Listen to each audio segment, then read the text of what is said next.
Us here at Thomas and Mack, we will see Bronny James play later when the Lakers take on the Hawks, who have the first-round pick in Zachary Risach. But right now, we got two undefeated teams going toe-to-toe.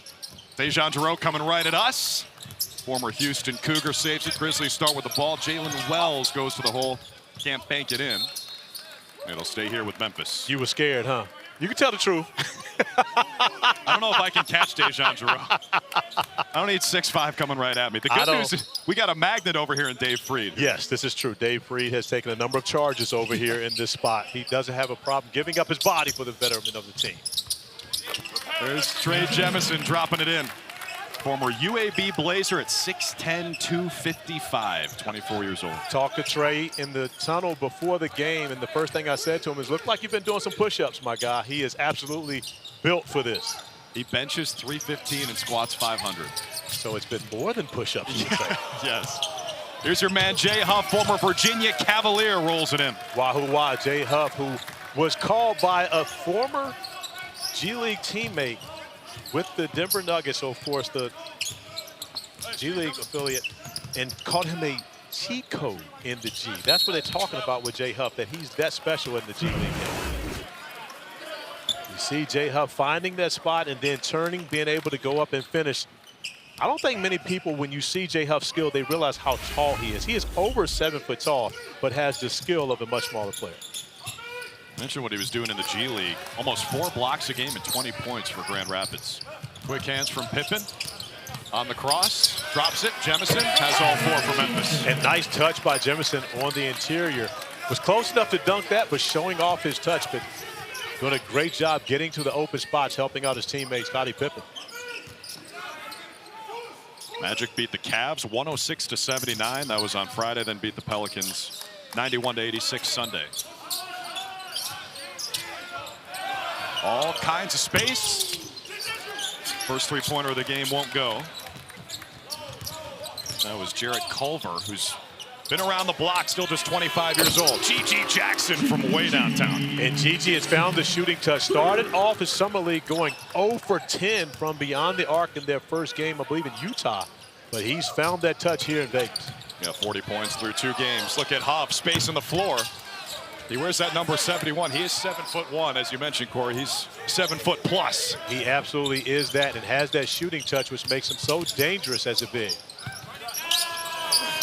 Wells missed the 3, left it a little short. Here come the Magic down by 5, and Jet Howard called for the travel. G.G. Jackson just filling the lane, showing up. Doesn't need to be close to the line. His range extends well beyond that. And G.G. showing off that shooting touch that made him so special this year as a rookie for the Memphis Grizzlies. You mentioned the 44. I mean, again, the 45th pick in the draft, having a 45-point game as he goes off the bounce, unable to get that one to go.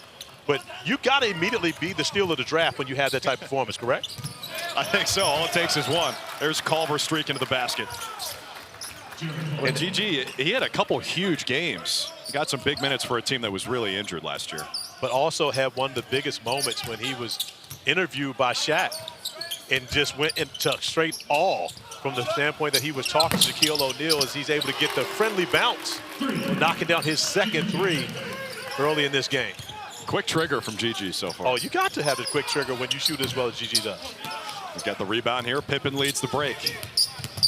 He's got Jarreau riding shotgun. Pippen all the way to the hole. Good start for the Grizzlies. And just a crafty play by Scottie Pippen Jr., recognizing defenders going to give him the lane, not wanting to give up the dunk. He does a great job taking advantage of it. Pippen started 16 games for the Grizzlies last year. Here's De Silva, tees up his first look and knocks it down.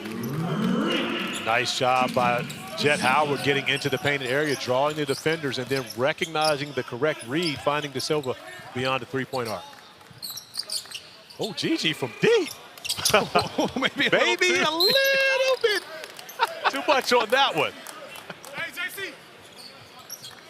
Not too much for Tristan De Silva, however. Great job. You see Jet manipulating the screen and roll action, finding De Silva beyond the 3-point arc, knocking down the 3 ball. Culver had his steam. Pippen again got his hand in the cookie jar.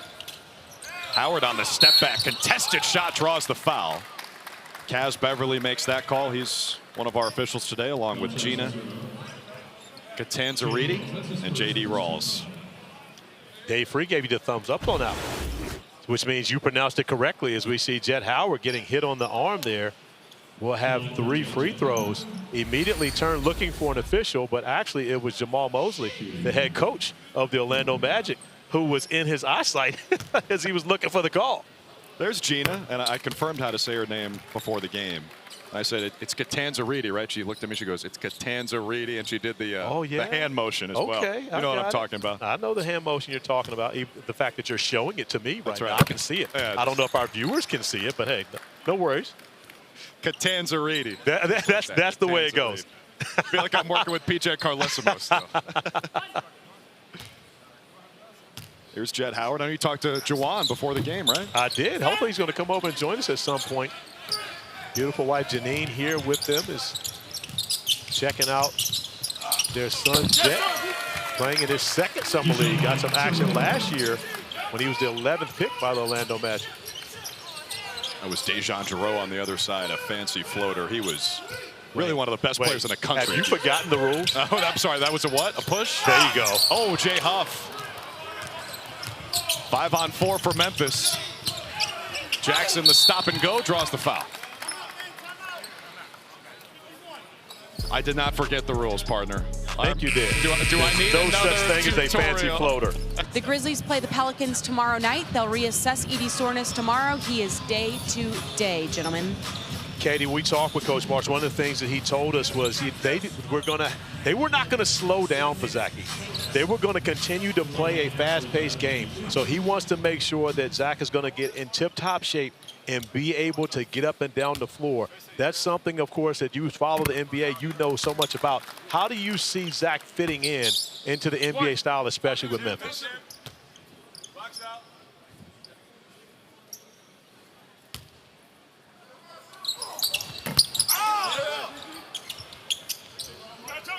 This is the prime time for so many of these guys to get the concepts, the terminology that's going to be asked of them when they get to training camp in the fall. Absolutely, and one of the things that Katie's seen so much throughout her tenure in covering NBA games, it's a huge jump when you're talking about going from being the National Player of the Year, 2-time National Player of the Year, to the NBA. Look at what happened with Luka Garza. It's a completely different game coming into this. Zach Edey in a similar scenario, although he was a lottery pick in comparison to being chosen in the second round. Culver had to fire. Giroux might have gotten a piece. Jackson keeps his eyes up, finds Giroux. On the kick to Jemison. Ooh, push or a floater, Corey? You make the call. He missed it, so it was a floater. But he did a great job with that second jump right there to be able to tap it back in for his 6-point and the second chance points. Right down Main Street. Now, one thing's for certain, I'm not sure how you lose track of the guy that wears number 71 because he is 7'1", but he should not get an open run down the middle of the lane for an easy bucket like that. And then gets a block on the other side. It's the Huff show here in the first quarter. 3-on-2, Howard lays it in. Great job by Culver advancing the basketball, allowing Jet Howard to get his shoulders past the defender for the easy layup. Just to wrap up the conversation on Edey, though, Coach March said, look, I'm not going to ask, or we're not going to ask Ja and Dez to slow down playing in Memphis to wait for Zach Edey as Pippen rips the courts. You absolutely cannot do so, and that's one of the strengths of Ja Morant, is he can get from point A to point B faster than anyone in the game. So you absolutely don't want him slowing down, waiting on Edey. Howard hits the 3 from the corner. A nice extra feed from Huff, and the Magic rolling now down by 4. And that's the kicker for the Orlando Magic. They have to find shooting, and the two guys that can help them moving forward would be Jay Huff at the center position as well as Jet Howard at the shooting guard position. Offensive foul going the other way. And by the way, Charlotte lost to Boston over at the Pavilion next door. So now only 6 undefeated teams here in Vegas, and after this game, we'll only have 5. Separation. This is the time for the separation. Of course, when you get to 4-0, you're going to be those teams that are considered in that playoff. And that's what everyone's here for. And again, you know, the fact that you're playing for rings, I wasn't for it, honestly, at the beginning. But I see how important it's been, as I believe we have 6 players on the floor for the Jazz. Yeah, let's sort this out. Like the Magic had 6. Trey Jemison Forgive was me. all over it. Yeah, I was watching the Jazz earlier. All 30 teams are here. It's okay. Well, uniforms are similar. Yeah. And I'm colorblind, so if they're different colors, I wouldn't know. Let's see what we got. As you look at Lionel Chalmers, the Magic summer head coach.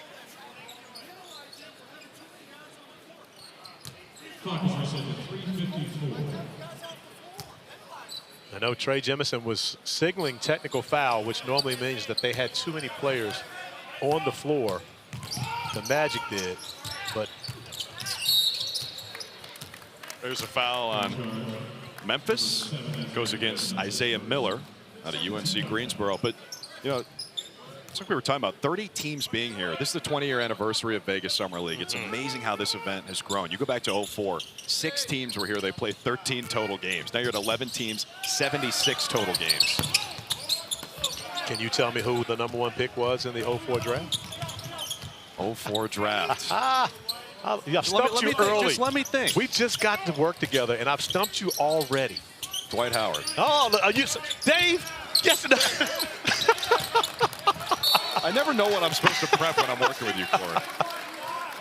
a big Grizzlies ball. No, this is your fault. I'm starting right now, Dave. You can't give him answers when I'm giving him these trivia questions. It's my secret. No, it's not your job when I'm giving him the questions. It's his job to know these things when he's working with me. The only way I'm going to miss an answer is if I can't read Dave's right, which happens about half the time. That foul is on the floor. 14 seconds on the shot clock for the Grizzlies. Well, I know I can't stump Dave Free. However, that year, 2004-2005, Dwight Howard was the #1 pick. But my teammate, which was my last year in the NBA, Emeka Okafor, was actually the Rookie of the Year that year, the #2 pick with the Charlotte Bobcats. Yeah. What you know about that? With the Bobcats, those vintage uniforms with the orange and the purple and the teal. That's a three-pointer from Drew Pember out of UNC Asheville. Grizzlies have a guy from UNCG and UNC Asheville.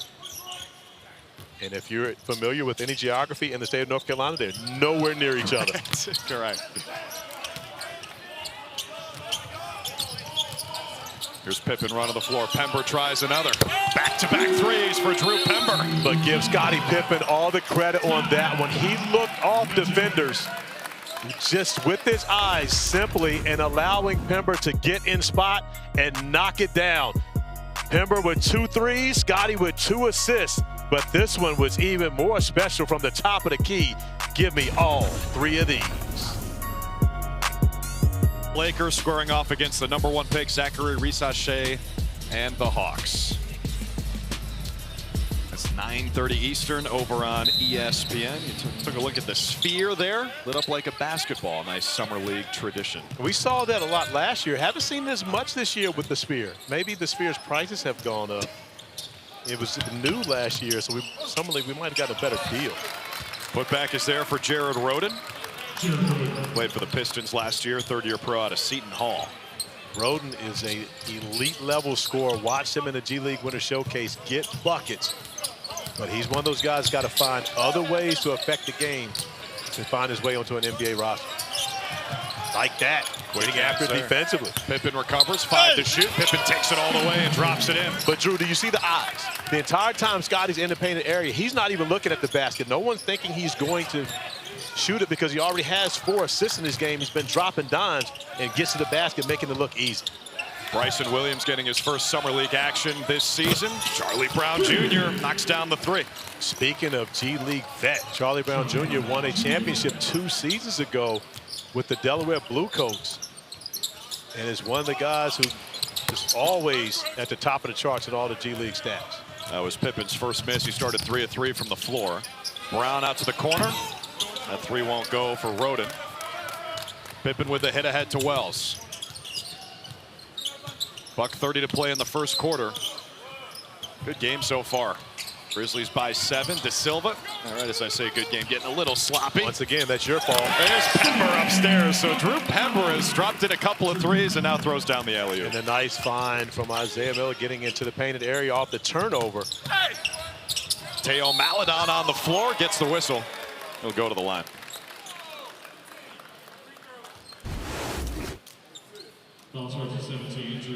The nice hands off the turnover, keeping his eyes up.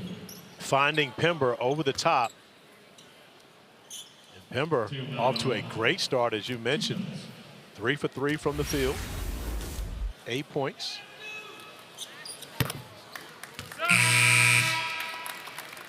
Going back to what you said about, guys doing more than scoring. Think about it really for every NBA team, but specifically these two. With the Magic, you know who most of the shots are going to go to. Same thing for the Grizzlies. So where can these guys fit in? Well, with the Magic, they need shooting. This was a team that was bogged down in the 7-game playoff series against the Cleveland Cavaliers, lost in Game 7 on the road, but they struggled to make threes against the Cavaliers in Cleveland. They shot the basketball extremely well at home, so they need shooting. Guys like Da Silva, guys like Jet Howard, they can make an impression on Jamal Mosley, who's sitting sideline right now watching, that they can make shots in big games.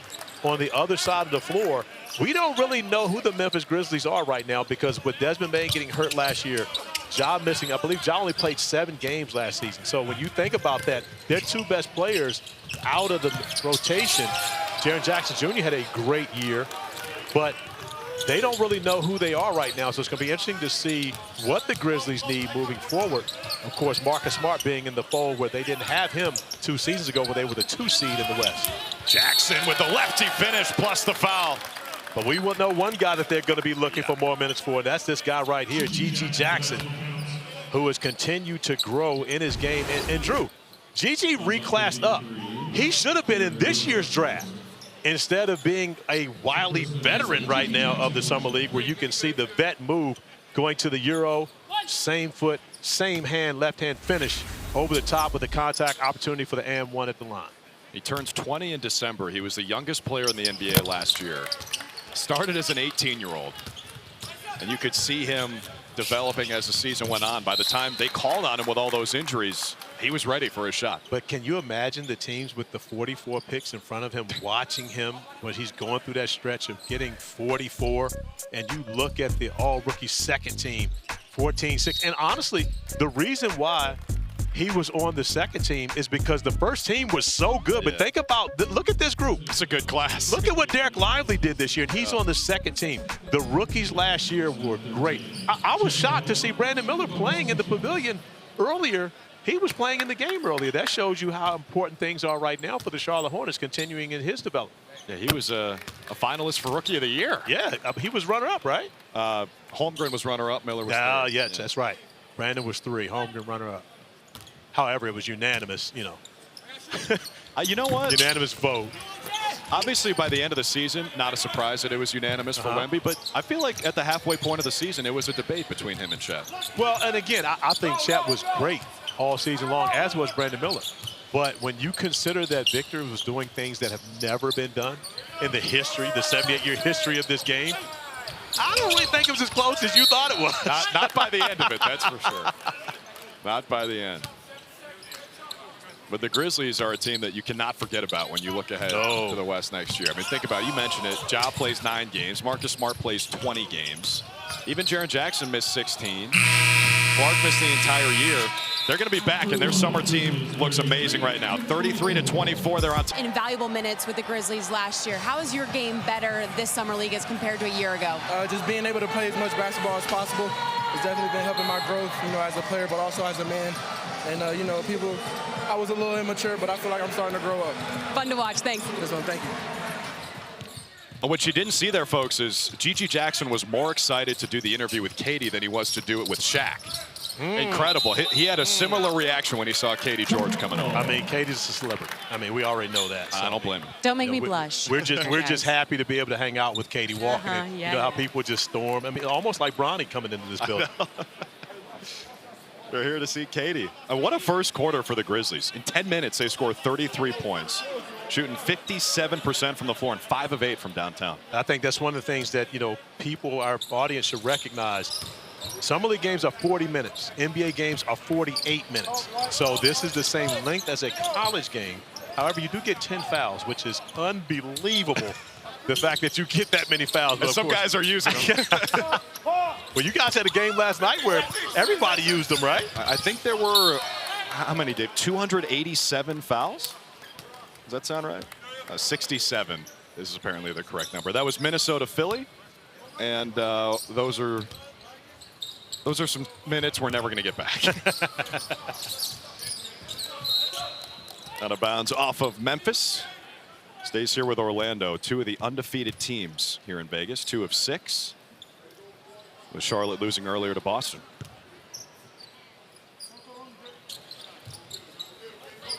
Magic coming off a fantastic season. 47-35, 5th in the East. They lost to Cleveland in 7 games. Home team won all 7 games of that series. Now some guys trying to stick around with a big club. That's Bryson Williams on the putback. And Williams does a great job just floating to the area where an offensive rebound would be his, simply because Jet Howard drew the big over by getting it off the glass.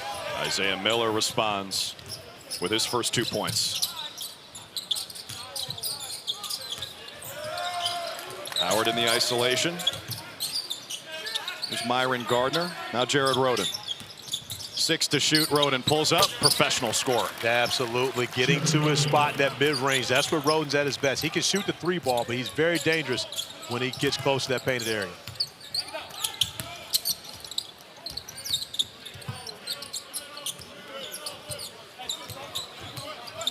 Giroux uses the Pember screen. They got the mismatch he likes. Kicks it out. Miller for 3. Strong start for Miller. Getting to the lane earlier. We saw him with the nice alley-oop pass to Pember. And now stepping up, knocking down the 3 ball. Positive minutes. Grizzlies 6 of 9 from outside the arc. They've got 9 assists on 15 made shots. So now right now you've got a guy down in the backcourt, but yet no one recognizing you trap the basketball when you're playing 5 defenders against 4 offensive players. Just go trap the ball.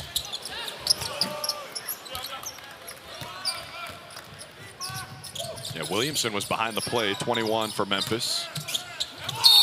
Howard on the dribble drive, draws the whistle.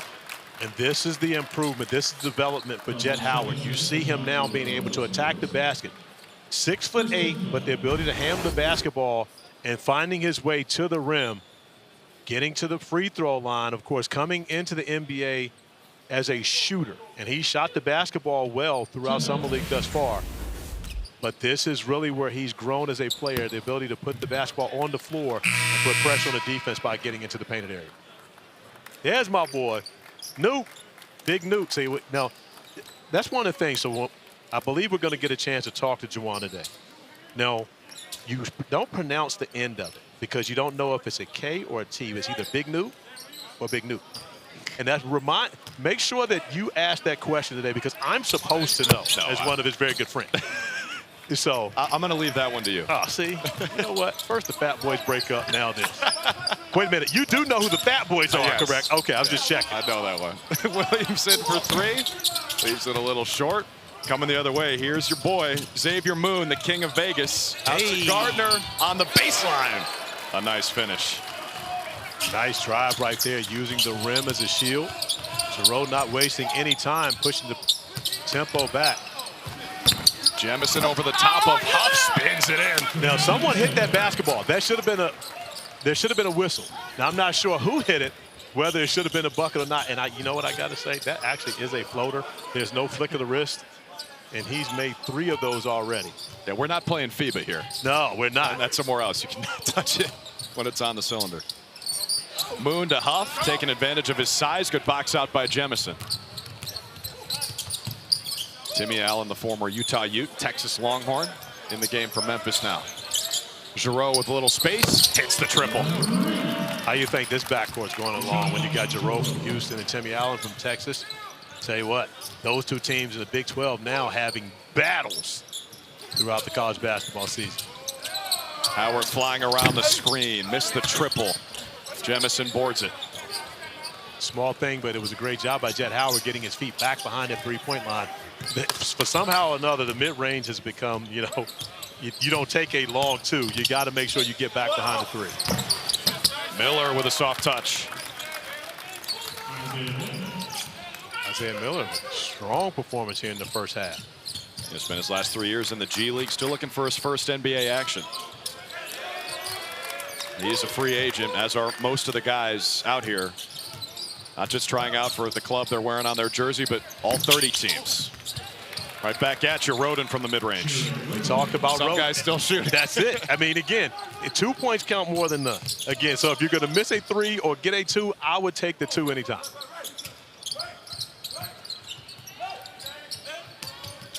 Giroux keeps his eyes up, kicks it out. Williamson, former Loyola Rambler. Jemison. Miller, the offensive rebound. That was Jemison's first miss. Three-pointer goes. Man, the Grizzlies are smoking. Timmy Allen is on the board. And that's one of the areas where you can always see the Grizzlies improving in their shooting standpoint. Ja, as great as he is, hasn't been deadly from beyond the three-point line. Of course, Desmond Bane has been, but you can always surround Ja with shooting. Moon. Rebound comes down to Williamson. Couple of bodies tangled up. That'll be on Orlando. Myron Gardner can't believe it. Grizzlies ball when we come back, and Taylor Jenkins, the head coach of the Grizzlies, joins us. Off the offensive rebound, the best time to always shoot a 3, and someone who absolutely is going to love that. Yes. My God, Taylor Jenkins, of course, you get an opportunity to see your guys shoot the basketball this well. 8 of 12 from beyond the 3.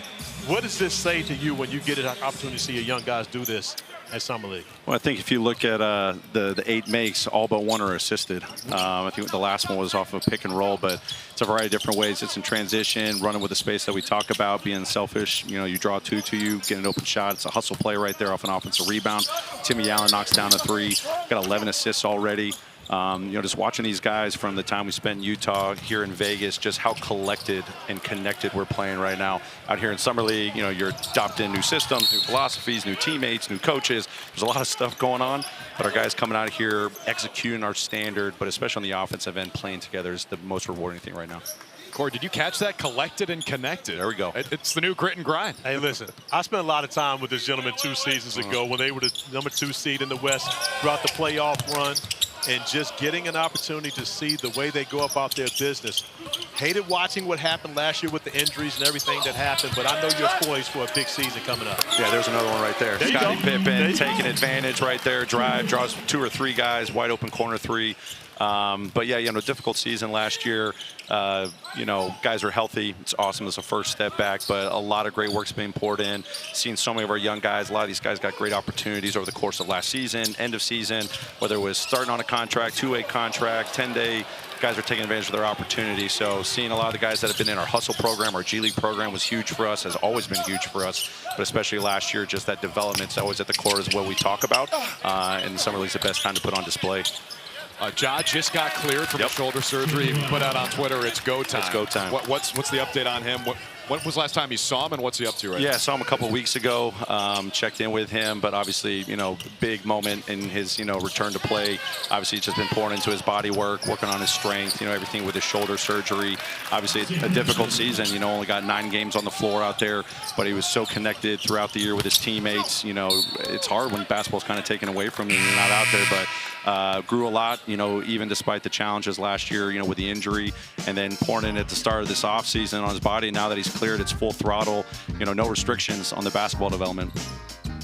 And of course, you know, 2 seasons ago, your pace may not have been the fastest pace. You guys were the grindhouse. You may slowed it down. You made sure that you had to get it out of the mud. Is that the plan coming back, or are you guys looking to play a little bit faster this year? Yeah, definitely faster. I think we've been talking as a coaching staff, you know, like the way this game is trending, it's faster, more efficient, quicker decisions, and that's what we want to emphasize with our guys. So we're going to get back to that style play for sure. Taylor, we got to take a quick break. Will you stay with us? Absolutely. All right, let's do it. More with Memphis Grizzlies head coach Taylor Jenkins when we come back. You know, options on the offensive side, playing with the ball in his hands, cutter, mover without the ball. You know, I think his 3-point shot's coming along. I think his offensive rebounding, you know, he doesn't have any in this game so far, but it's something we've been stressing with him, you know, growing that side. But every game that he's had out here in Utah and Vegas, we put him on the toughest matchups possible, whether it's a off-ball guy, it's a primary handler, it's, you know, someone that's got speed, someone that's got size, and he's really embraced that challenge. You see Scottie Pippen picking up full court. Gigi's gotten his opportunities to really understand what that role is going to be for him next year, knowing that he's got unlimited opportunity on the offensive side with his growth, but defense is setting the tone for his role next year. Yeah, and you talk about that when you see guys who come out and have big Summer League games, have big Summer League appearances, et cetera. But now you know you're going to have to fit in with the Ja Morant, with the Desmond Bane, with Jaren Jackson Jr. Yeah. What are those conversations like with a young player like G.G. Jackson going into the season? This kid's hungry to just grow individually, but at the end of the day, he knows it's all about winning and doing whatever it takes for the team to win. I mean, this kid is so coachable. He loves working. I mean, coming in after a successful rookie season, no complacency whatsoever. He's come in working on his body. We've already seen him adding some more strength and weight to his game, knowing that's going to enhance what he does on the defensive side and the offensive side. But it's been really easy talking to him. Say, hey, you know, when we got the whole band back together, what this is going to look like? Oh, Coach, I understand. Whatever I got to do. I mean, I love the defensive challenges you had me take on at the end of the season. I know I'm going to have to do that. Offensively, I'm going to have to get better with my spacing, whether it's a shot or playing on the second side. I got to go attack the boards and all that. I got to help this team win. I mean, he's got so much joy. When you feel that, you're like, man, we're on the right trajectory with this guy. Now, I know you didn't want to have a losing record this year, but how much of a bonus is it to be able to get him game minutes so where now when you get everyone back, it's not new to him to be able to fit him into the system? Yeah, I mean, at the end of the day, obviously we want to win. I mean, that's how we're built. But we talk about compete, right? You know, compete doesn't always guarantee that you're going to get the W at the end of the game. But, you know, we put ourselves in some competitive situations at the end of the season. You know, got some, you know, difficult losses for sure. But him getting that opportunity to play substantial minutes, substantial role on both sides of the floor, having to face adversity, especially early in your career, what adversity looks like, and knowing how am I going to take that experience going to my first, you know, rookie offseason, where do I got to grow? I don't want to have that feeling again. I saw some successful moments for sure, but it's all about the team winning, and that's what's motivated him and our young group this entire offseason so far. Who else has impressed you this summer? I mean, you look at the guy with the ball right now, Scottie Pippen. I mean, it's been unbelievable. He's just wreaking havoc out there, you know, out here in Summer League, but he was doing that, you know, at the end of the regular season for us. Him growing as a playmaker, coming off of pick and rolls, finding that poise. You know, we prioritize getting to the paint, his ability to get into the paint, kick out to shooters. He's got a nice little touch in there when he's on balance, but he sets a tone for us defensively, and that's why, you know, first 3 games out here in Vegas, we've been locking down on teams. He's been super impressive for us. Does Dad ever tell you, hey, can you get him some more minutes? He's a different parent. He's so supportive of his son. It's awesome, you know, him coming out at the end of the season, watching Scottie play, and I know he's super excited about the trajectory and the growth this kid is already showing and what more he has to show. Well, he's just happy Scottie's back in the state of Tennessee. I mean, he had a great career at Vanderbilt, now coming to Memphis. But, Taylor, we appreciate you joining us over here, my man. Thanks a lot, guys. Enjoy the rest of the Summer League. And by the way, folks, Taylor Jenkins has some serious TV chops already because he got us to break right when he needed to, in the middle of an answer. That was pretty good. Taylor, thanks for doing this. Thanks a lot, guys. We got a foul on the floor. It'll be against Jemison. His second foul. You get 10 here in the summer. Grizzlies leading by 17. Under a minute left here in this first half. Drew, 10 to me is still unheard of. I mean, again, I understand the reasoning why, but 10 is unheard of. Maybe 7. I mean, it's a 40-minute game. If you get 10, and it's happened before, but if you get 10 fouls in a 40-minute game, I don't think coach should play you the next game. I think there should be a penalty for that. You get DQ'd from the next one? Absolutely. It's a one-game suspension. What do you think about that, Taylor? Right now, it's all about development. It's all about feeling out the speed and physicality, nuances of you know, pro basketball. So you still got a coach within it, but I'm kind of here too. You know, 10 fouls a little aggressive. Can maybe bring it down to 8. Yeah, do a trial experiment. We're always about experimentation. You know where the game's going. Right? Exactly. There have been players who fouled out. Greg Oden, DeMarcus Cousins, Andrew Bogut, Diamond Stone, Thon Maker, just some names. Yeah, some pretty good players on Pretty good players. I can tell you right now, of those 10 fouls, at least 4 of them were just flat out wasted. just like, listen, I'm tired. I'm fouling you. Hey, as long as it's not for a lack of trying, you know, we can live with those, right? The shot clock is off for Orlando, down by 19. Both these teams undefeated, and the Magic will take a timeout to draw something up. Taylor, you are allowed to leave now, I promise. Hey, I appreciate it. Well, I've enjoyed the time. I heard the wrap it up box now. Here you go. Get back to some. Where we saw more 20-point comebacks than any other season in the history of the NBA. It's not unheard of to see the Magic come back and win this game. Stay tuned in.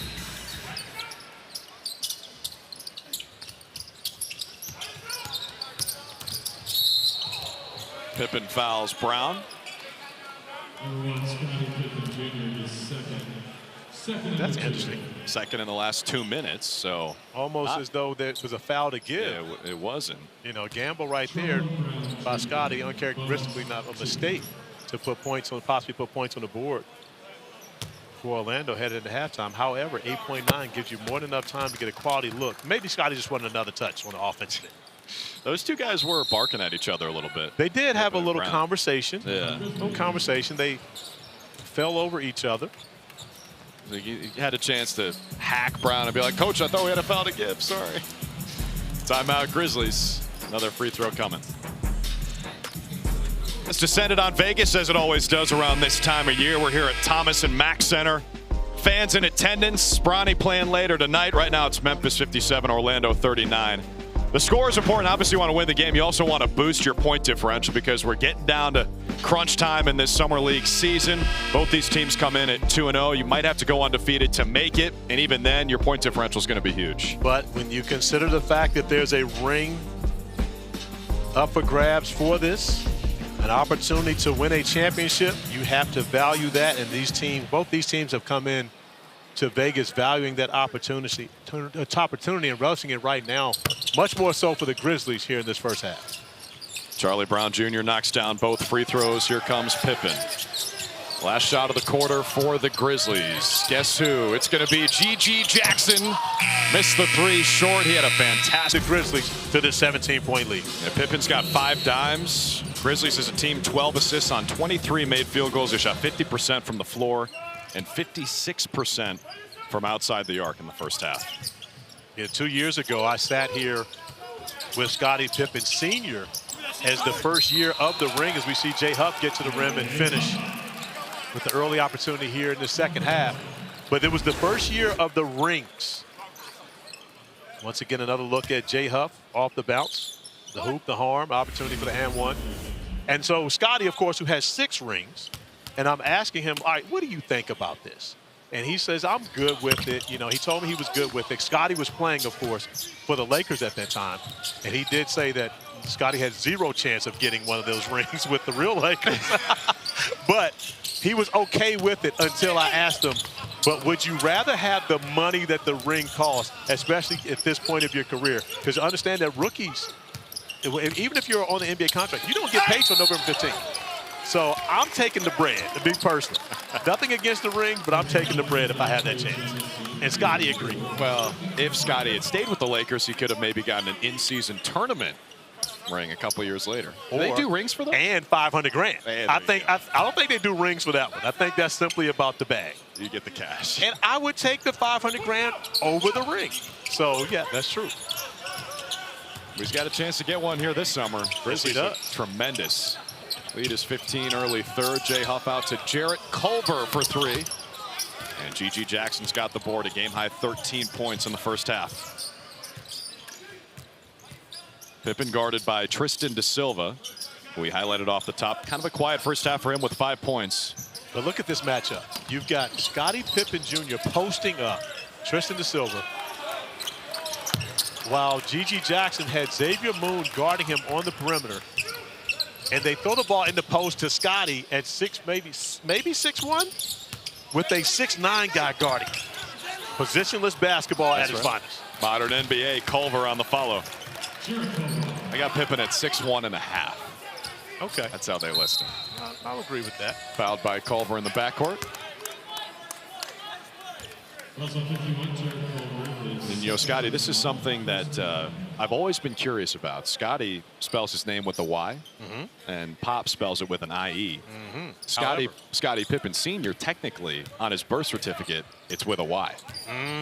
But he prefers the I-E, so he's always spelled it that way. But to be junior, you got to be with a Y. Let me tell you what it is. Someone special had spelled it with the I-E. That's the only reason he kept it. Because if the birth certificate has the Y, because Scottie Pippen Jr. is a true junior if it's the Y. Because I-E, it would not be a true junior. Correct. Yeah, see? Great research. Thank you. I know, no, don't thank me. Don't thank you thank me. I know you didn't come up with that. I actually did. With Dave Friesen beside you, you came up with that? Yeah. Dave Fried's not Googling that in the middle of a game. He's too busy telling us how many assists they have on made baskets. Or telling you who the 2004 Rookie of the Year, for #1 pick was. That is true. Yeah, see? It's true. Don't act like Dave doesn't give away answers. The secret weapon. G.G. Jackson at the line.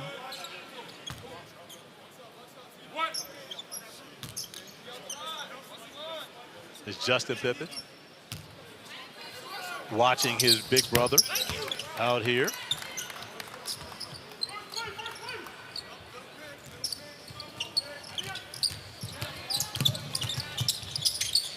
There's Jet Howard. Jet with 2 T's, knocks down the 3.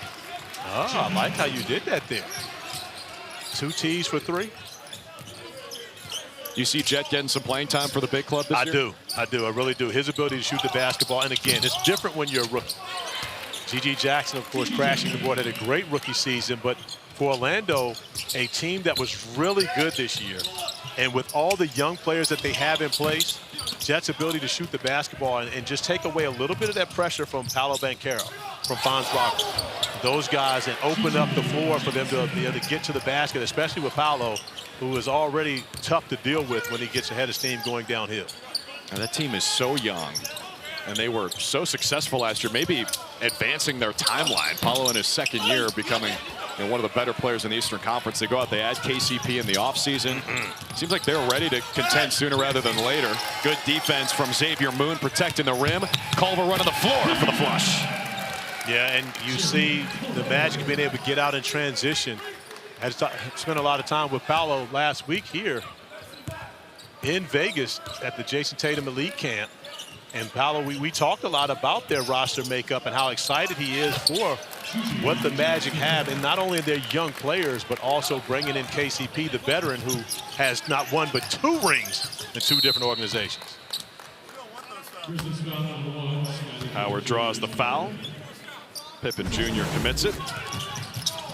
And this is how the Magic want to be able to play, turning defense to offense. Xavier Moon with the block shot, and it turns into a breakaway for Culver. The buck is Jamal Mosley checking the game out, the head coach of the Orlando Magic from the sideline, and his calling card is what they do defensively. Howard heating up here. Jason March wants a timeout with his Grizzlies on top by 13. Welcome back to Las Vegas, where the Grizzlies have a 13-point lead over the Magic. 6:33 to play here in this 3rd quarter. Drew Carter, Corey Alexander, Katie George, our entire crew with you here at Thomas and Mack Center. Now glad to be joined by the general manager of the Orlando Magic, Anthony Parker. Anthony, good to see you, man. Good to see you as well. AP, think about this. 1997. The San Antonio Spurs combined with the Philadelphia 76ers. Let me run off some names on that team. Tim Duncan, the #1 pick. Tim Thomas, who was, I believe, the 3rd or 4th pick in that draft. Yep. Anthony Parker. Well, one of those names don't belong. I'll tell you that right now. Well, the name that doesn't belong was the point guard. That was me, Corey Alexander. No. So, that was fun, though. So we had a great time, and people don't realize how legendary that was. You've got both Greg Popovich and Larry Brown combining. Uh-oh. Whoa, Corey. There's your man, Jay Huff. No, that's AP's man. He's a part of the Magic right now. He likes so that he's reverse our dunk. guy. Yeah, he he does likes like that the reverse dunk. Got a little Prefers to style to dunk him. backwards than he does forward. But think about your experience way back in 1997. I believe we were in Salt Lake City in Utah. Yep. Look at how far this summer league has come from that time. Tell me a little bit just about your experience, not only as a player, but being on the executive side as well. Oh, it's amazing. You know, we had it in Salt Lake City. It was in Boston for a while. It's been all over the place. But, you know, you come here, and it is an event now, you know. It's hard to find a seat. Upstairs, it's hard to move around. Like, there's an excitement, there's an energy in the building, and it's really fun for the players, too, because, you know, people are here to see them play. And, you know, you work so hard to put yourself in this position, and it's fun to come in this environment and showcase what you can do. You're up to a 2-0 start here in the summer. Who and what has impressed you the most about this team? Well, first of all, I think Adetunji and Kevin Tiller and Trent Pennington have done an amazing job of putting this team together. You know, this is a very competitive team, competitive roster top to bottom. And the coaching staff, Lionel Chalmers and his staff, have done a great job of keeping everybody engaged and competing. Camp was competitive, and you see in spurts, you know, all the different weapons that are come off the bench. Jay Huff just threw one down forward. Yeah, that was a mistake. He meant to turn around and dunk that backwards. Let's talk about your draft. Tristan Da Silva joining you, another long athletic wing with the ability to play multiple positions. That seems to be the style of play that you guys are looking for in Orlando right now. Well, we were fortunate. You know, Tristan was a guy that, you know, we identified very early in the process because of all the things you said. You know, he's got positional size, he's skilled, he's smart, and he just knows how to play. You know, he can think the game, he does a lot of things on the court, and, you know, you've seen a little bit of that in Summer League already. Well, Anthony, we know you don't have a whole lot of time, so thanks for coming on, seeing your old Summer League teammate, Corey. I appreciate it. Yeah, I appreciate it. He didn't give me any shots, though, but that's fine. This is true. But he grew up as the second best player in his house, so, I mean, he's used to that. That's true. Those are facts. There were no rings back then, right? At all. No, we're Summer not. League rings. Anthony, thanks, man. Best Thanks of a luck lot, guys. this season. Appreciate it. Anthony Parker and the Magic, a team on the rise. You know, last year became the first NBA team in 25 years since 1999 to record 45-plus wins. And their top 3 scorers were all 22 or younger. And they were the first NBA team in the history of the game to start 5 players 6'10" and up in a playoff game. It may have been any game period. When you think about what they were able to do this year with the size and athleticism at every position. Lucas Williamson hits the triple for Memphis, keeping Orlando at bay back to a 15-point lead. But that's really, you know, we talk about positionless basketball, Corey, and switchability. The Magic are taking that idea and just supersizing it. Absolutely. And again, when you think about who is at the head of the snake there, when you consider Paolo Banchero, 2023 Rookie of the Year, and then an All-Star this year, and is poised to continue to keep getting better, you want to have guys around him that fit in. But I've heard so many people talk about the Magic need a point guard. They need a point guard. I disagree completely. They have what could be the best point forward in the game. You do not want to take the ball out of his hands. Charlie Brown Jr. draws the foul. And Franz can handle it a little bit, too. I mean, they max him out this summer.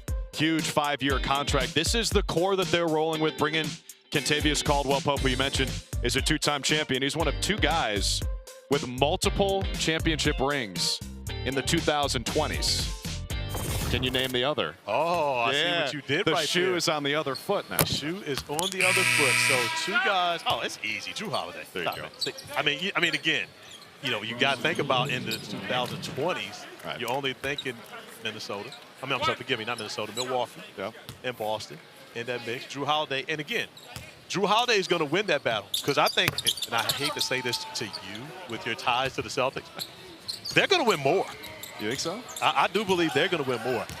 All of my group chats, when Drew Holiday was traded to Portland and we knew he was going to be available, I told everyone that wherever he goes, if it's Boston, if it's Miami, they are going to win the championship. And Drew made me look like I know what I was talking about. Yeah, you got to wonder if you could have John Horst on Truth Serum. Yes, would you not make that trade if you knew Drew Holiday were going to end up in Boston? I wonder what the answer is. But of course, you know, Bucks dealt with some injuries last year, and they should be back in contention next season. But for the Celtics, I mean, he was just the perfect addition.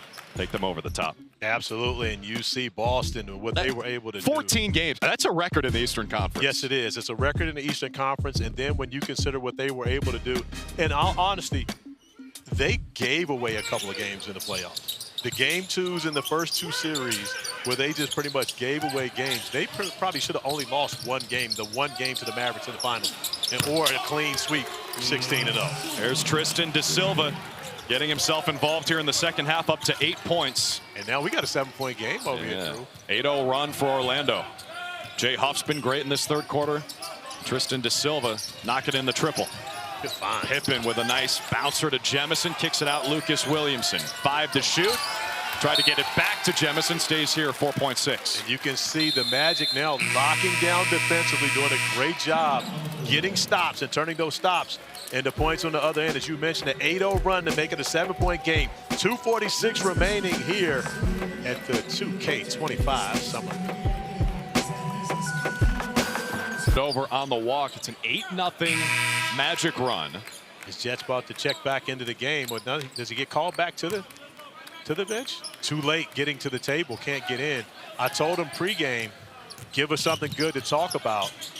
And he's done that to this point. Lead was as large as 19 for the Grizzlies. Da Silva has contributed 2 as well. He's got now 11 points. Tristan Da Silva making it rain from outside. That's a big reason why they took him 18th overall this year. And now 2 guys from Colorado drafted in the first round for the first time in the history of their program as Charlie Brown Jr. gets out to the steal and an easy finish. That's called a mellow dunk right there. You know about Carmelo, you're a Syracuse guy. You know how Melo used to throw it through, he didn't touch the rim. Yeah. Just curl up the nets on it. That's how Melo did it. So many guys doing that nowadays. I like it, by the way. Wish I'd have thought of it first. Run. You can't hurt your wrist when you do that. No. Safety first. That's why Melo did it. Don't want to hurt that shooting hand. G.G. Jackson in a crowd. Doesn't matter. Lefty finish. 22 points for G.G. Jackson. That ends a 13-0 run. Big bucket for G.G. right there just to give him a little separation as the Magic have gotten hot here. Like De Silva, that might have been a bit of a heat check. Williamson had a hand in the face. Maybe he's due one. Isaiah Miller kicks it. Timmy Allen shoots it. And we got air balls on both sides of the floor. But this should be an easy one. Here comes Roden. Oh. Missed the dunk, but he's fouled by Pember. G.G. Jackson getting inside the painted area, keeping his feet, keeping that pivot foot down, allowing him to break the 13-0 run. But then Charlie Brown Jr. getting out in the passing lane in the easy flip finish to make it a 2-point game. Jared Roden at the line now. By the way, Jackson's got 22. No one else from the Grizzlies is even in double figures. And remember, Scottie Pippen Jr. had 9 first-half points. So Scottie is scoreless here in this second half. And G.G. been carrying the load offensively. However, it hasn't been great for the Grizzlies here in the second half. But we talked about it at the end of the second quarter. There's so many 20-point comebacks this year, and they made no lead is safe. Bryson Williams lost his shoe.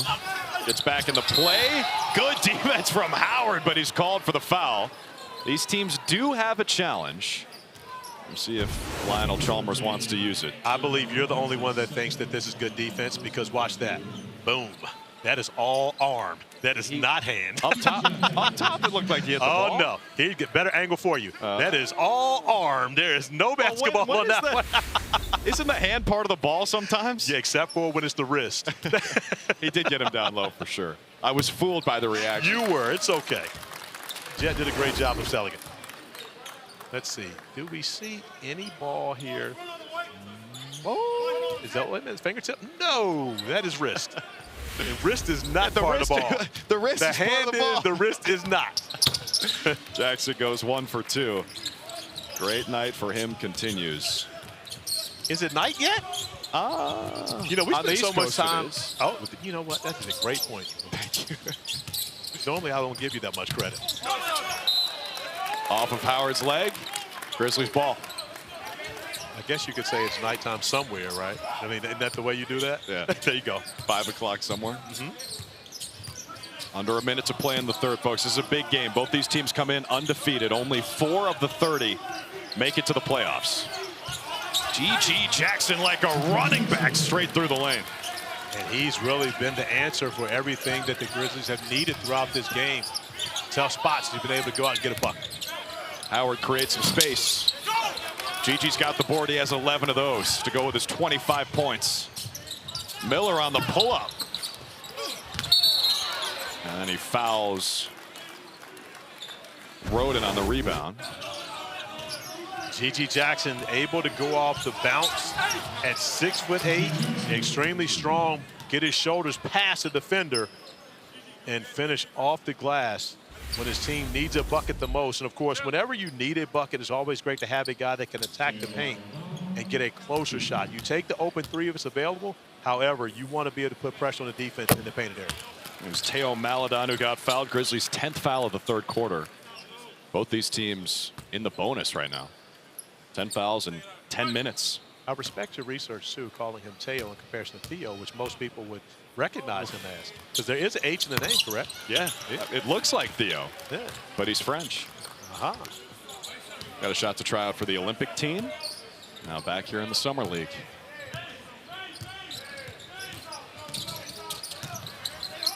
Miller punctures the paint, kicks it out. Williamson missed the 3. Pember the offensive rebound. Miller calls for it, gets it, missed the 3. Small mistake there, but Miller could have taken that one out and got the last shot of the quarter. And then comparison gives the Magic an opportunity to put points on the board here and possibly tie this game up going into the fourth quarter. After they trailed by 19.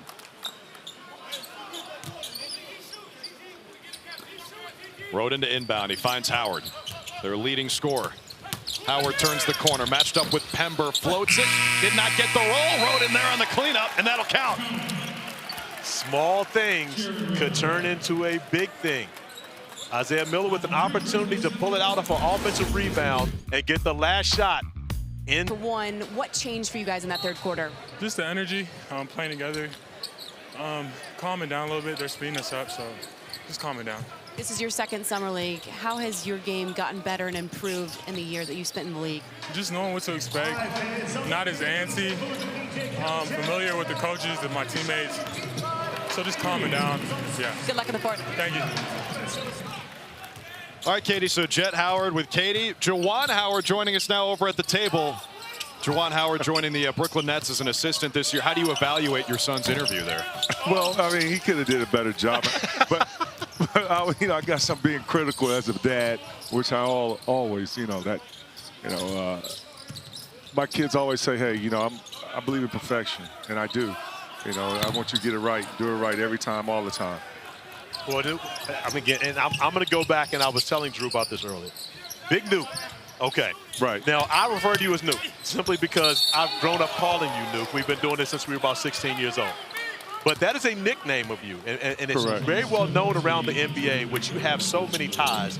I mean, people know about, of course, your head coaching time at Michigan, but they may not know how long you actually were coaching with the Miami Heat. Tell people about how long you've been in this mix. Well, I've been in here, for a while. We won't talk about the 20-year playing career, just about the coaching side. Right. The association has been great to me and my family, learning the game and all type of nuances. And it first started out with the Miami Heat, like you mentioned.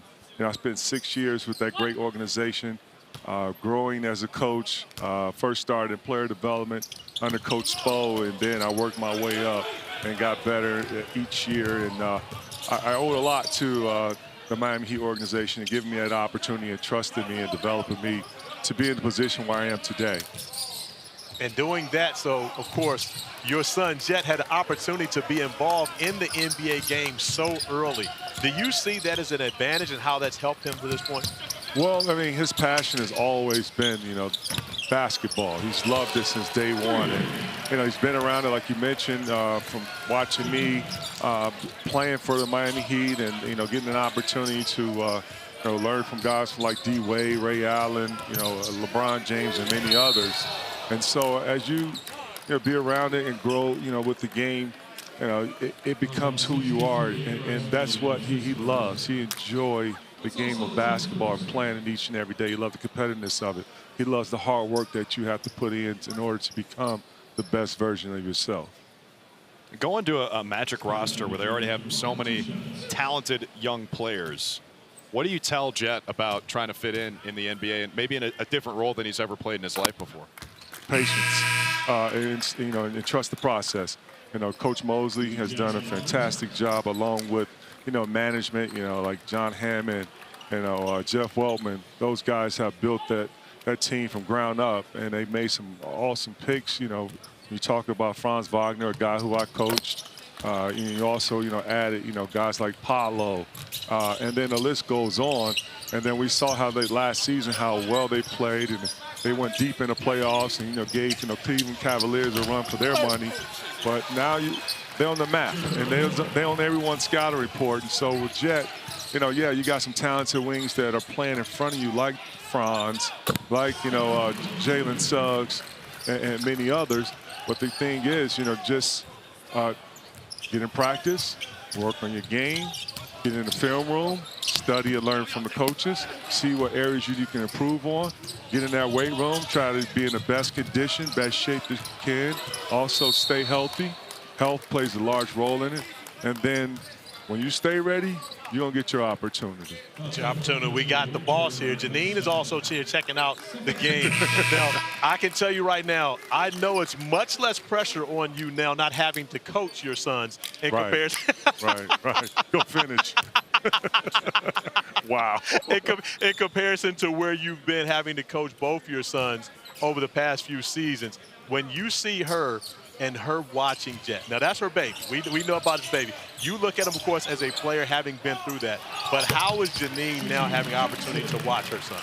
Well, I mean, she's a proud mom, and I owe a lot to her because, there are times when I am on a road working and I'm not there, and she's the boss. And, sometimes I mess up the routine, and she puts me in my place and tell me that you got to fall in line, big fella. But, she don't play about her babies. Jace, Jet, those young men has grown to be special because of, learning from moms. And I'm forever grateful to have, and I know they are, to have one of the biggest supporters, because she support not only my boys, but she also support all the kids that have played through my program at the University of Michigan when I was the head coach there. She treat all those young men like they're her kids, and because she really care about people. Hey, Juwan, just before we let you go here, we have on the screen you're now Brooklyn Nets assistant coach, joining Jordy Fernandez as he takes over there. How'd you end up taking that job? Well, I mean, Jordy, first of all, I enjoy learning the game of basketball. And Jordy, I've done my homework, and a lot of folks I've known in the NBA have either worked with Jordy and they've talked about and raved about how hard worker, smart coach, great person. And that right there, check those boxes. And so, I watched from afar too, his time with Sacramento, and I just seen knowing Mike Brown a little bit and watching how those two work together. I'm not surprised about how he's make that jump and now the head coach of the Brooklyn Nets. So when I got the opportunity to talk to him on the phone, and we were filling one another out and getting to know each other, it was great. I mean, we vibed right away. He also talked about the staff that he was building, and the staff that he has in place there is amazing. Great people. Everyone has different strengths, and more importantly, everyone enjoyed teaching and developing. And so when you have that development plan, and that's what Jordy's going after, and putting the right staff in place to help get those guys better, I'm all in, bro. Let's go with it. I tell you what I'm all in on. I'm all in on Brooklyn Nets versus Orlando Magic. Jet gonna be talking crazy to you when he knocks down threes against your scouting report. I'm telling you right now, we appreciate you hanging out with us, my brother. I love you, as Corey. always. Love you back, family. Yes, man. Yeah. Juwan, best of luck, man. Thank you, man. Big Nuke. Pleasure meeting you. Yeah, Big Nuke. That's my name. Thanks for coming over, man. Yes. God bless you all. And we got ourselves a game here. Memphis still with the lead. Magic have never led. Now down by 7. They outscored them in the third, 34-18. Orlando won that quarter. Hanging around here as they try to stay undefeated. Both of these teams come in at 2-0. Pippen fouled by Maladon on the wing. That's the 4th foul against the Magic here in the 4th quarter.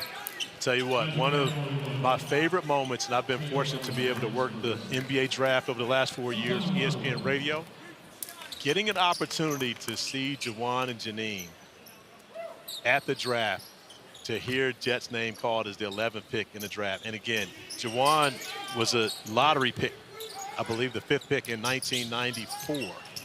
And I think he was happier to see his son be picked than even he was, getting drafted himself. It was an amazing time to be able to see that, and to see the family there spending the time with Jet, but more importantly, his older brother Jace, who was probably happier than anyone in the family seeing his little bro name get called in the NBA draft. Jed misses the 3 there. Speaking of NBA legacies, Scottie Pippen Jr. has taken this 4th quarter over. He's up to 16 points, or 18 points and 9 assists for the game. Think about, he's done all that work here in the 4th and going to work again, attacking the body and being able to change it around. Now remember, he had 9 first half points. He's got 11 4th quarter points already, so Scottie picking it up at crunch time. 1 assist away from a double-double. This lead is opened back up to 11 after Orlando tied it. Howard on the skip. Culver, a little hitch in the shot. Didn't look confident. Missed it short. Here comes Wells, one-on-one with Moon, and he drops it in. Memphis by 13, and Lionel Chalmers wants a timeout. This is a 13-0 run as the Grizzlies put the hammer down in the 4th quarter.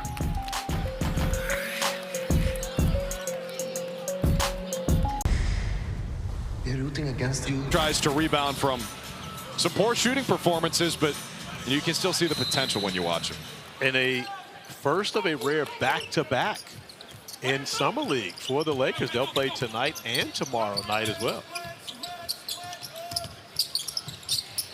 All Grizzlies here in the fourth quarter. A 13-0 run in the last 3 minutes and change to reestablish his 13-point lead. Culver goes flying to the rack and missed it. Magic can't buy one right now. Scottie Pippen Jr. has been the best player on the floor in the fourth. G.G. Jackson for the rest of the game, and he draws the foul. 27-12 for the 19-year-old from South Carolina. But the thing you like about Gigi's game even more so is the efficiency of it. 10 of 19 from the floor. Opportunity now to get to 29 points. 3 of 8 from beyond the three-point arc. That was a struggle for Gigi when he started off.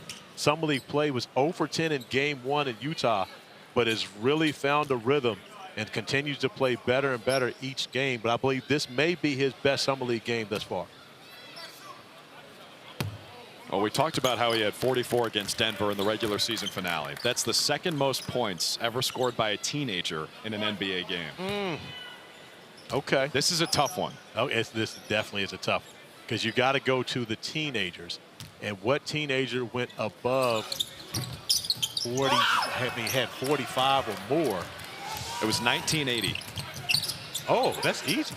Magic. No, sir. Ah! He might have had 45 assists in a game. There's Tristan. No. Magic did have 40 in the game in 1980. Remember in the finals? We're talking about 45 in the regular season. I get that. I get what you're saying. So it had to be Larry Bird. No. Who was it? Cliff Robinson, the one from USC. Oh, not the one Big from Cliff. UConn. Yeah. Big Cliff used to be one of the best speakers the NBA PA sends around. Right? He and a guy Dirk. They did a great job of coming in and talking to the teams. And Big Cliff went for 45? 45 in 1980 as a teenager. So wait, Big Cliff, he didn't come out of high school, so he just went to college 1 year? USC. But 1 year? One and done? I didn't know they were doing that in 80 or 79. So you got to imagine now, you do realize in 1980, that was, think about who played in the national championship in 1979. So we're talking only teenagers, though. No, I get that. Yeah. I get that. Magic was 20. But 20's not a teenager, CA. But no, he was, I mean, he could have been 19 coming into the league. He did 2 years at Michigan State. The finals, he was 20. Dave Freed's yelling at him. Okay, I got it. Sorry, Dave. I just like the trivia. And G.G. Jackson is a pretty good company. I mean, 44 points as a teenager is insane. Pippen called for the foul. In a 10-point game here, under 4 to play. Gigi's been the top scorer with 27 to go with 12 rebounds. Culver to inbound finds De Silva. 18th overall pick this year. He's got 14 points in this one. Moon, nice find. On the finish. And that's the way you attack the rim. Culver's had a couple opportunities he hadn't been able to take advantage of. Made sure of that one with both hands.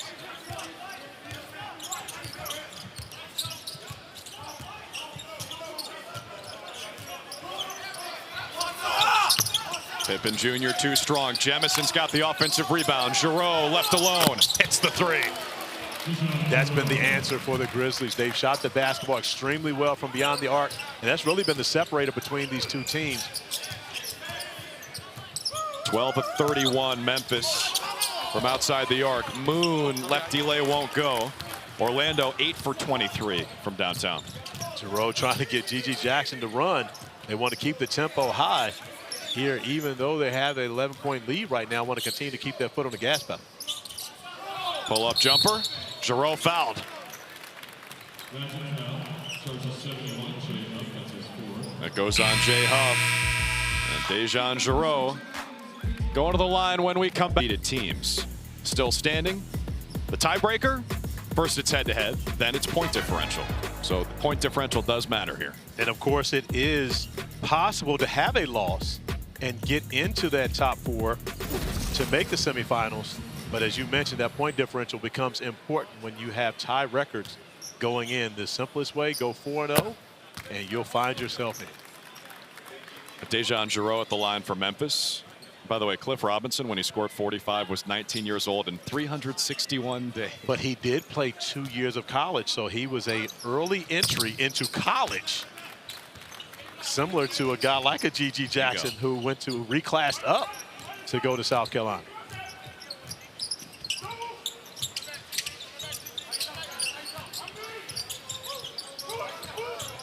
De Silva. Backdoor cut, Culver, no look feed, Huff for another reverse. Did you just see it? Anthony Parker told you, I said the same. He prefers to dunk backwards more so than he does forward. He likes the chin up better than a pull-up. There you go. Me too, actually. Who doesn't? Yeah, exactly. Give me the biceps. There's Pippen finding Jemison. Jackson trying to spring free. Goes back to Pippen. He's been a man possessed in the fourth. Oh, the touch. Shooter's touch. The touch. 13 points in the fourth quarter for Scottie Pippen Jr. And folks, that's a 10-minute quarter, not a 12-minute quarter. Magic need points in a hurry. That'll help from Tristan De Silva.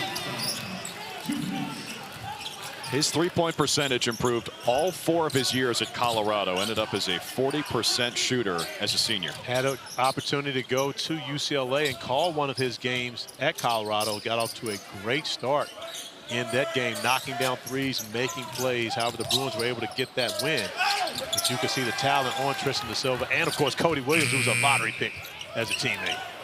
Here comes De Silva again, finds Howard on the baseline, 8-point game. Far from over, a minute 28, a lot of time in an NBA game, especially with the three-point shooting and the ability to stretch it from beyond the arc. This game is far from over. Giroux took a peek at the rim. Huff in coverage. Jemison, great find from Dejan. Huff with the block, called for the foul. And maybe now Lionel Chalmers decides to use his challenge. I'm still not sure this is the one because you see Jet Howard coming across, but Jay Huff with the foul. He's got that left hand on the shoulder. Still a lot of time in this game. You don't want to waste a challenge because that could often be your timeout. Exactly. Only one timeout left.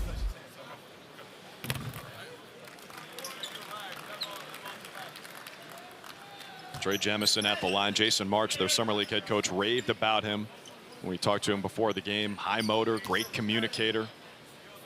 Don't know what more we could ask of him. That's what Jason March said. Except for to play 40 minutes. That's the one thing. That was the one thing he said we could ask him, but they're not going to do that. Although he has spent a fair amount of time on the floor. Look at Huff stroking it. Remember what we just said about a three-pointer. This is a 2-possession game right now. 6-point lead for the Grizzlies.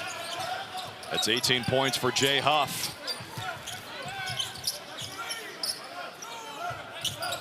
Memphis will use some clock. Offensive foul. It's on Jemison on the screen. This could get very interesting with a score right here, especially with a 3-ball. Jemison not giving Culver an opportunity to get around that screen. You have to stop earlier, allow the defender an opportunity to get around your screen. Up to the ball handler to make him run into it. There's Xavier Moon. Known to come up clutch in Vegas, but that time he dribbles it away. Costly turnover. Give Scottie Pippen Jr. a lot of credit pressuring the basketball. That's why you get into the space of a ball handler. Look at Scottie right there in the mix. Simple lost possession for Xavier Moon. That's 12 turnovers for Orlando. 3-ball. Oh, no, you don't need it. Pippen, pocket pass. Jemison couldn't flush it over Huff. He was up there. Culver kicks it to the corner. Three-pointer from Moon is good. I told you. 3-point game. Mr. Vegas, Xavier Moon. And the Magic give the foul. That's their 10th, so Memphis in the bonus. After the turnover, Jay Huff doing a great job blocking the dunk attempt, which turns into an Xavier Moon 3-ball in the corner. He's made big shots in Vegas 2 seasons ago at the G League Winter Showcase. He made the game winner for the Ontario Clippers to win $100,000 for he and his teammates, and a big 3 right there to keep his team in striking distance here. Well, they wasted no time with the foul. They're putting Pippen Jr. at the line.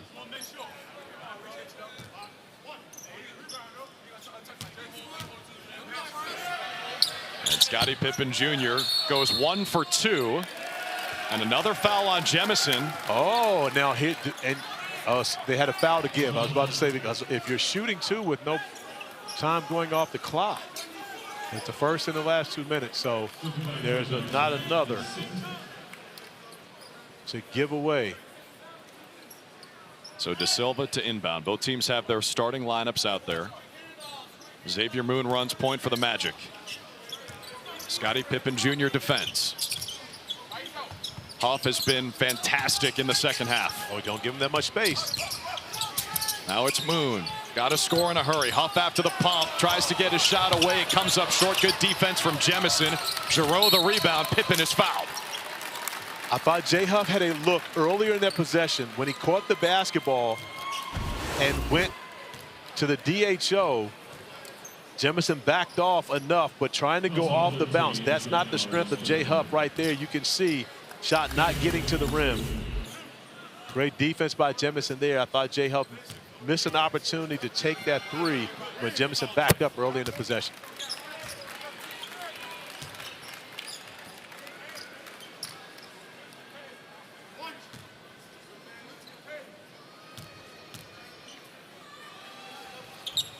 Pippen hits them both.